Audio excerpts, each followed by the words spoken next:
Commission workshop on Bike Week, Biketoberfest Master Plan Guidelines. Welcome to the beautiful, historic Peabody Auditorium. And at this time, I would like to turn the meeting over to our city manager, Mr. Derek Fiecher, and allow him to frame tonight's agenda. Yes, Honorable Mayor, Commissioners, thank you for this opportunity. Tonight is not a full-fledged vote night where we're voting on the master plan. This is to provide you the feedback that was received. In your packet, you will see there are not only the master plan guidelines, but all of the emails, notes, and minutes that have come in over the past year, maybe even further, that demonstrate what were some of the concerns brought forward by individuals who will be impacted by any changes that you all make.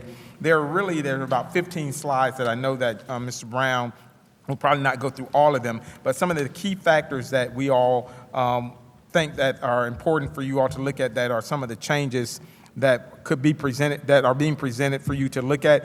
Also be mindful that these are not recommendations from Jeff and his team or my office. These are items that have been discussed over the past couple of years, and most recently for you all to make a decision if you want us to make them part of the final document that will be submitted to the commission at a later time.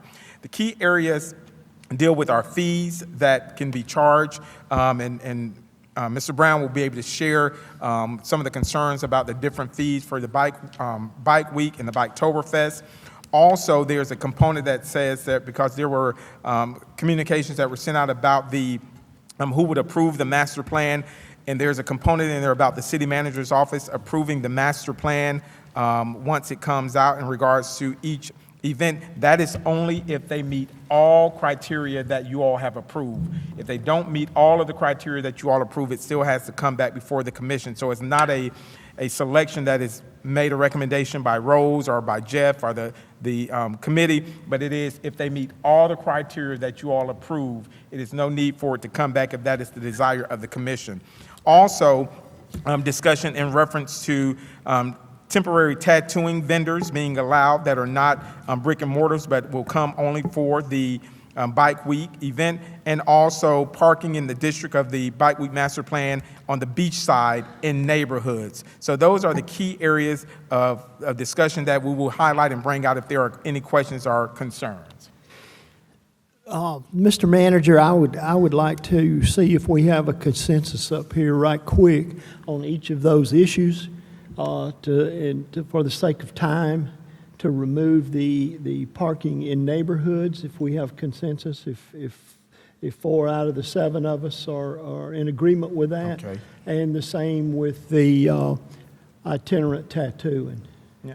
Well, Mr. Mayor, we don't have a problem if you all want to entertain. If that's a consensus from the commission that those two not be changed, we will bring that back for the master plan when it's time to be approval, if that's your desire. Okay, does anyone? Mayor, I'd like to add on to that, because by state law, we actually can't even do these tattoos on the sidewalks. It's all state by the Department of Health. Another thing is the oil changes. That is also regulated by the state. So I would like to actually take that out as well, because we do not want oil changes on sidewalks where oil would leak on the sidewalk. Then you have to call DEP in. So, I mean, I don't even know where all this came from. And then the parking in residential, I just like to say that was brought up. I went back to the minutes. Actually, the mayor is the one that said no first. And we all, it's actually in the paper as well. Our chief and Daytona Beach Fire Chief also said no. So I'd like to actually take all that out as well. And I agree with you. Thank you. Okay. And so we can't vote in a workshop, but if we give a consensus, that will help us to bring it back for you all. And one other thing, I don't even know why the new master plan was even done, because I went back to every minute, every commission meeting and looked and even asked Mr. Brown for where we asked, where we didn't not want to be included in this, and we've never said that once. And we never asked for a new master plan as well. The commission didn't.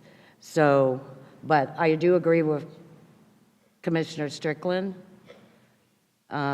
I'd like to take all three of that out, residential parking, oil changes, and tattoo. But the oil change, we do have an establishment that has a BTR that does it every year and's been doing it for a long time. So he's open all year long. So he should be allowed, correct? And we do have a couple tattoo shops on Main Street that should be allowed because they are doing everything by law. And just for clarification, the bit about the parking, what is it exactly that we're saying that we're taking out? It's on, pull the mic closer. Okay, thank you.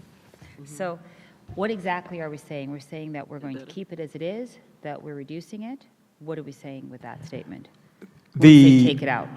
The recommendations were coming forward to allow for parking to take place on beachside in neighborhoods outside of what has been in the past. That is not going to, if you all consent to that, that will not be brought back for vote. It will remain the same as it is now. In neighborhoods. Does anyone want to keep any of that which has been suggested that we remove? No. No. So again, just to be clear, I'm unsure about whether or not we want to, if you're saying expand the parking? No. Or keep the parking? No expansion. Or leave the parking as it is? Leave it as it is. Leave it as it is. This would be an expansion. Okay, not interested in expansion, leaving it as it is. Leaving it For as the it is. neighbors. Okay, that's a consensus. We need to make sure we include no RV parking in that as well. Was already not in there, Okay. so no need to add that. There's nothing there. So we do have that information from a consensus standpoint. And so, Mr. Brown, if you would share with us the fee structures that have been set aside and the reasoning why individuals discuss the fee structure change.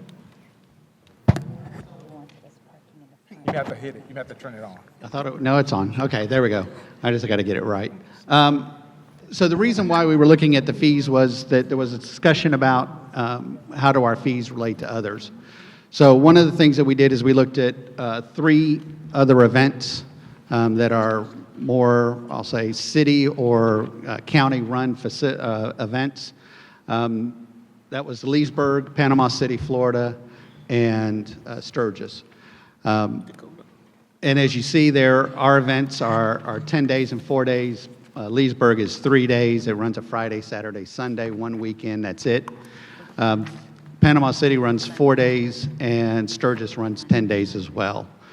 And actually, they can, in truth, the vendors can actually sell outside of the actual true dates of the event itself as well. So let me move forward here through all of this. So this is the way our fee schedule works. Currently, if you are east of Ridgewood, it is $600. If you are west, and that's per vendor, they pay a flat fee of $600, no matter how big your tent is. Currently, what happens is the property owner pays a 12 cents per square foot charge in addition to their $300 fee that they would also pay. So the vendors currently pay $600 no matter what the size is of your tent. If you are west of Ridgewood, it is $350 flat fee. Mayor, while we're on this subject, I would like to speak on this. Okay? Okay, so we are going to charge the west side, the east side more than the west side, which should not happen when I'm looking through this. Plus, on the west side, on the east side, we have businesses that are open all year long. And then looking at the county fees and looking at Ormond fees, we're going to charge double of what they charge. We already lose businesses to Ormond because they don't have a problem to get their bike week together. For some reason, I've been up here 5 years, and we have to have a workshop every single year on this. And I don't agree with this, and why are we going to charge more money when we already in permanent licensing are way over? And we're just putting a hurting on the businesses as well. my personal opinion. So the proposed rate that's being brought to you today would be that this, if you're 100 foot or less, which the 10, which is usually a 10 by 10 tent, and then a 10 by 20, which would fall above the 101 to 800 square feet, are about 90 to 95% of the tents that we see come in for our vendors. Those that are 100 a foot, the 10 by 10s would still stay the same. They would not go up. Those that are 101 to 800, which would cover 95% of our tents, are 800, would go up to 800 and 400. If you look at the city of Leesburg for a 3-day event, they pay for a 10 by 10, $589, and there's actually a discount if you pay by cash versus credit. A Leesburg would also then pay for a 10 by 20 tent, would pay $900 and change there. Panama City, it is a $750 and $1250 charge for the 10 by 10 and 10 by 20, and in Sturgis, 100 square feet or less pays $560, and 101 to 400 pays $850. My next question is, why don't we have the county up there in Ormond Beach, what they pay?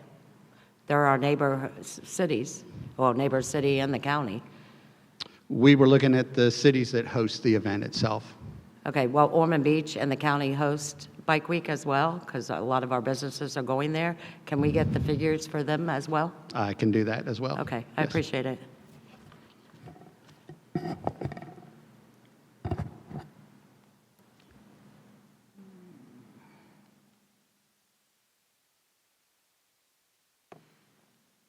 And that's the proposed fee schedule.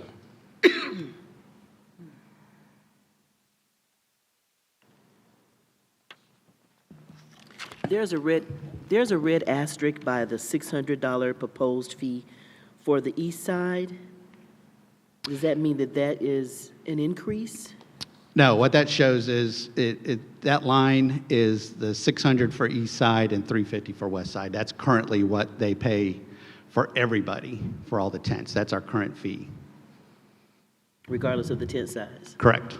But we're going up on the So there's already a disparity between the east side and the west side fee. Correct. And what I was told was that is based upon, there's less participation as far as number of people on the west side as opposed to the east side. Okay. But the east side is our businesses. I agree. Okay. And then in our original master plan, I don't know if we need to change that, because it does say in our original master plan, you have to have a BTR, Yeah, they're supposed to, aren't they? and they don't. No, Who doesn't? a lot of the businesses. I mean, a lot of on the So east side. I thought that the BTR is required, and that's part of their application process, correct? No, so BTRs, it's been, as Yeah, we that's what I went thought. through time, it has been shifting a little bit. I'll say it that way. Shifting? Well, that there are some properties that do not have BTRs that still get the itinerant vendor fee. And then what is the rule, though? According to the guidelines, current guidelines, if you do not have a BTR, then you're not supposed to be able to participate. If I can, Commissioners, both the differential fees for east and west side, as well as, that was pursuant to commission direction about 4 or 5 years ago. Those uses that get approved notwithstanding a BTR, those are always approved by the commission. Staff always recommends rejecting them in accordance with the guidelines currently.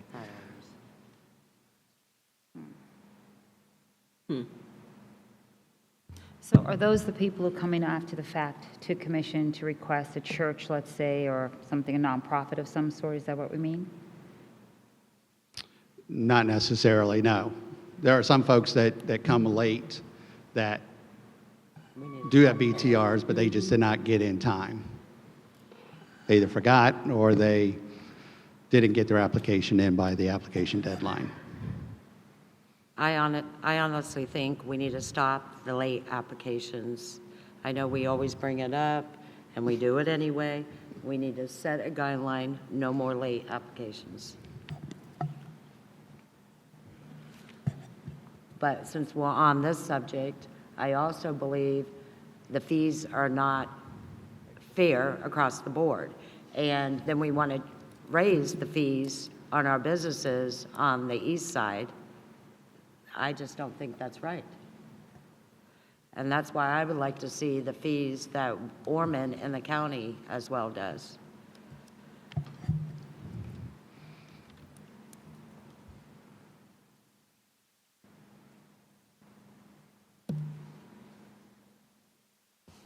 So the max fee is 800 for the bigger, and it's generally 6 to 350. Can we lower the fees at all, since we have extra funds? Can we lower the fees? Like, what would happen if we did? Then you would have less funds then that come into the city to cover the cost of the event. Okay? I'm actually in agreement with you, because our businesses will make more money, especially the ones that are open all year long.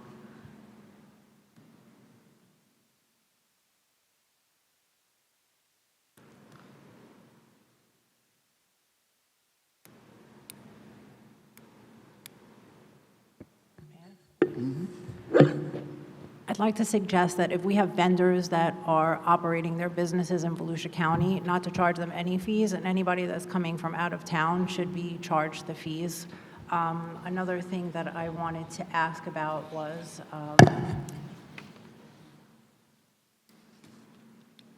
what are the fees going to? Because I know we have an agreement with both the chamber and we have an agreement with the CVB, because I know that our office does most of the work. I know everything is being put towards online right now, but these fees, where are they going to? So the fees that we collect go to covering the cost of what we have to pay from the city. So that includes overtime for the police, fire, some of the solid waste efforts that we have to do, the portalets in some locations that we have to provide. And how much are we making? We are not. We're actually losing money. If you Well, look at... how much are we bringing in from the fees, and how much are we actually spending? We're in the deficit. I don't have, I mean, I can get you that, pull that a report for you, but we're somewhere in the neighborhood between $75,000 and $85,000 that we actually expend more than the fees that we bring in, between all the overtime and the other costs that we cover. That's a good question. I would like to see that as well. So Okay. I think we need that information before we can decide on fees. And are the other two entities making money off of Bike Week? The Chamber and the Visitors Bureau? So when you say making money, I'll say it this way. I know the money that you get from the Chamber of Commerce deals with the banners that are on city streets during the event. And your agreement splits the revenue after the cost to print the sign, to print the banners, to have the banners hung. Then that money is then split between the both groups. However, they are required to do all of the other expenditures for Bike Week, advertising and those kinds of things. They cover that, not out of the banner funds.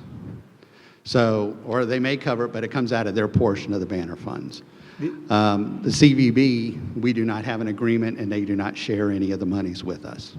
And that's what the citizens need to hear, because in my left ear, I hear folks saying we make thousands of dollars off of this. And they need to know they're using our name, but they run the thing. Correct. Yeah, just to be clear, the Chamber's position is that they own intellectual property rights to the name Bike Week and name Biketoberfest, as well as the logo. They're the ones that are entitled legally, and I don't really doubt this is true. This is what the agreement's founded on. Those agreements provide for a splitting of money that the Chamber's making from the sale of sponsorships that allows people to use that name and use those logos. And the Chamber would have that right regardless of whether we were Policing Bike Week or Biketoberfest or not, anybody who wanted to advertise on the Chamber's website or using that logo would have to pay the Chamber legally to do that. I'm actually in agreement with a lot of you guys. Before, I think we can make any decision on fees. We need to see what the county's doing, Ormond's doing, and also how much it's costing the city for that, what we're doing, cleanup, Daytona Beach PD, whatever it is. Yep, we'll have that. I'll have that to you probably by next week. Okay.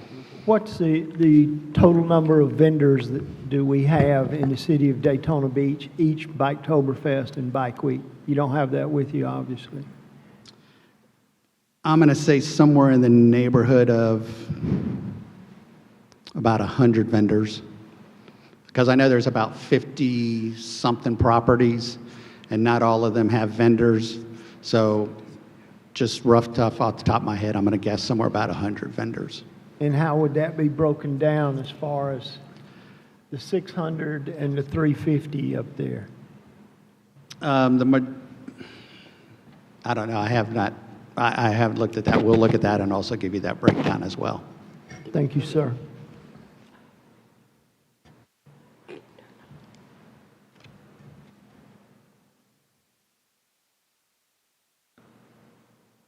Am I on? Yeah.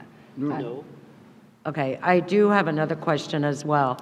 I actually complimented you guys, I think it was, I don't know, last year or the year before, when you put that program together, and I actually showed up at one of your meetings when you were training the businesses, where some of these businesses, they do the same exact thing every single year, and they've been doing it the same thing, the same vendors, everything. Am I correct? Correct. Okay.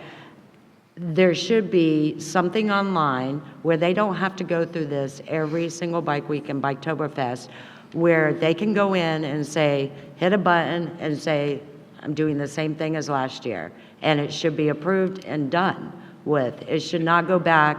And I've had many meetings with different business owners within the city.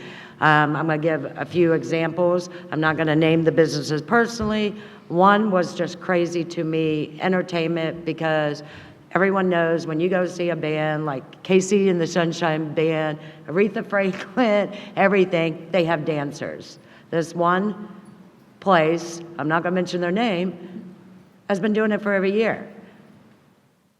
The band has dancers. I mean, they're not naked. That shouldn't have been a problem. And it seems like there's always something going on. And that's why I think there just needs to be one step.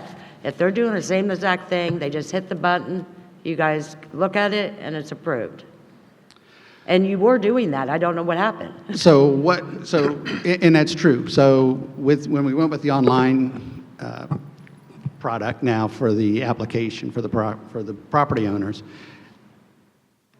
if they're just doing the same thing, just wash and repeat, they're pretty much a sign that everything's the same and pay their fee. Okay. If there's a change, then they will have to change their parcel, not their parcel, but their site plan, and upload that new, and then pay their fee based upon that. Okay, Mr. Brown, are if you a- saying that's what will happen, or are you saying it happens now? That's currently what happens. It currently is not happening. I've had so many conversations with the same people, and actually, we can get together and I can name the businesses, and I know the city manager knows what businesses I'm talking about as well. So it is not happening. It did happen that one, I don't know if it was a Bike Week or Oktoberfest, it did happen, but all of a sudden, we're back to the same thing. And I just don't see how difficult this should be, because I do not see other municipalities, the county, or having meetings about this every single Bike Week, every single Biketoberfest. Yes, I think we need to get it together, and we need to stop approving applications after the fact as well. I mean, and I think we're all in agreement, but we all do it anyway. So I know we need to get it together too. But it's just all these rumors go out constantly saying, oh, we don't want to be part of approving the master plan. I know none of us actually said that. And we never even asked for a master plan. I just wanted us to get it together one time, and we don't have to do this anymore. Yeah, Commissioner, this is the first time I've heard that the system's not working the way it should be working, so. And I will haven't- get, and I I haven't will heard that get you from the others. names, and it's not. Okay, yeah, that's, because what's supposed to When be you- happening is if you're Correct. the property owner and you're running the same 6 tents on your property, it should be within 10 clicks Correct. of renewing that application. The only time that really we see that there's an issue is when there is a authorization of ownership that somebody has to sign to get a new one for each event. And that's and the city commission has told us that we need to have those every time an event takes And- place, because evidently there were people setting up on people's property, and the owner is an absentee owner, and then found out evidently that somebody had been setting up on their property for years and running a vendor on a piece of property that wasn't theirs. So that's the only reason why we require But that form. Doesn't the city already have who the owner is on record? We have the owner, we do not have authorization of And you're the asking for owner authorization. to allow a Okay. vendor on a piece of property, or to represent the owner to vend on that property, to allow others to kind of be the spokesperson for that. I understand. And that brings me back to the BTRs. That gets to the properties that do not have the BTRs. And in some cases. And I guess that's a and- decision that we would need to make. if Well, and we- there was a case that I know here on Main Street where a vendor or a standalone business that was leasing the property was having Bike Week events on the property, and the owner did not know that, and as soon as they found out, they said they should not be having events on the property. I didn't know nothing about this. So that's where that step comes in, is that we have to have what's the word I'm looking for, notarized statement from the owner that says, I know that person X is going to be having Bike Week events on their property, and I'm okay with it. So when they do that one-step click, they should automatically know when you have your workshops with them, they need to have that notarized letter attached to that right away. But we do need to decide what we're going to do with BTRs. Because in the original master plan, it says no Bike Week without a BTR. But I guess we're doing it now, so are we going to change that? Or Does that include nonprofits? It does include some nonprofit. There's some churches that are supposed to have a BTR, but they don't. But they get a BTR for free, but they still do not get the BTR. And so those are the ones that come to the commission without, I'll call it staff approval, because they don't have a BTR. So it is May now. And as Commissioner Cantu has alluded, we always have folks who come who didn't know we had a meeting, didn't know what they were supposed to do. What are we doing to address that? So what we did this year, and since we've had the online system, is those that have applied in the past, we send them an email. I think there's I can't remember how many emails are on that list. Send them an email and say that the application period is going to be open from, like this last time, the beginning of April to the end of April. And now's the time to get your Biketoberfest application in. So the application period is over now? That This is May. correct. They're gonna still come. They're gonna still come. Jesus. I think we have to use more than one means of communicating. Because No. I got like 2 or 3 emails, and it's hard for me to keep up, I'm telling you. They almost need a letter, because it's the same thing every year. And I'm one of those who says, please, if we do this every year, it's gotta be due the same time every year, and here you come. and I agree. Yes, good God. And Well, and that's the conversation maybe I've been utility having. bills? Yeah, maybe utility bills.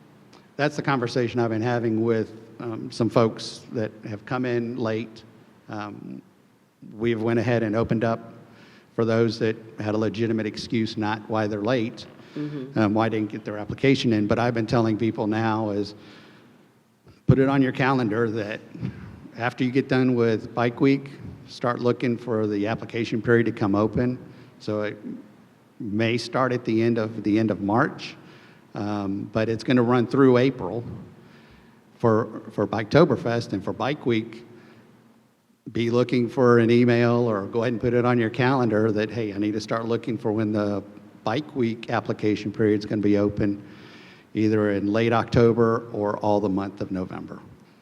Maybe our So that's what city- I've been telling people is, hey, put it on your calendar, put it as a reminder that, hey, it's coming up, because we're pretty regular now with this, with the online system. Seems like that could be a footer on some regular communications, like the water bill or something. You know, those are the dates, April and November, for those applications for those particular events. Our city Facebook page. I think Susan also sends it out too. We're not just using just the email list. There's, Chamber, we're putting it out. CVV. Everybody. and I think they did this year. Okay. And then if they come before us, we have to eventually say no.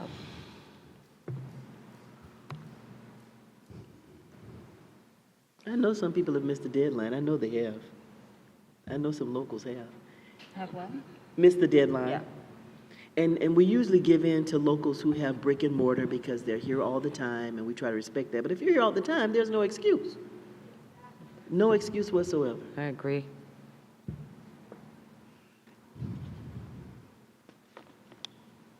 If you keep on doing what you've always done, you'll always get what you've always got. Late applications. There has to be a point where we have to say no.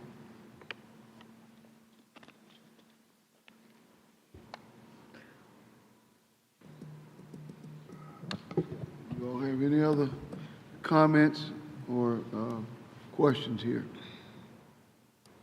Okay. We look forward to you bringing forward your proposal and having what I assume will be a robust discussion. Yeah, we'll have that information to you by the end of next week Okay. on everything, on the fees or the cost associated with the city, And- on our side of putting on the event, and the city of Ormond and The counties. Volusia County's cost for temporary vendors. Mr. Mayor, are we voting on this next week? No, okay. Yeah. And is there any other concerns that you hear that the businesses are concerned about that we haven't discussed? Because I like to end this once and for all. I do not want to see this next year. No, nothing. I think a lot of the issues we've addressed with the, And that, by saying I don't want to see that next year, doesn't mean I don't want to approve. say that again? Okay, saying I do not want to see this happen again, a workshop, does not mean I don't want to approve and Oh, okay. be a part of it. And I'm sure that's with all of us. Point taken. Well, I have a concern that I've heard. Vendors talk about, itinerant vendors talk about how much it costs, because these are our fees. If they're under or on somebody else's property, they also can attach a fee for them being on their property, right? I Which would we have assume so. nothing to do with. Yes. Okay. Yeah, they are, definitely. I'm sure they're getting. Why would you let someone use your property during And an not event charge like them? this without getting a fee? So, yeah. Okay, no further comment? Thank you for the work that you all have done. We look forward to making some decisions, and I do understand the sentiment about this returning, but I would, as a returning item, but I don't want people to think that everyone is lockstep and in barrel with the status quo. 'Cause that's just not, that's why it comes back. It comes back because people don't like it, and so we who believe that the event is a part of our community want to make sure that we find ways to reconcile the event with the normal folk, with the folks who live here as well. because itinerant vending, as I have said before and will always say, it is not a right, it's a privilege. So it's our responsibility as a commission to review that privilege and to make sure that it is in keeping with the standards that make our city a place that's worthy of the people who live in it. All right, this meeting is adjourned.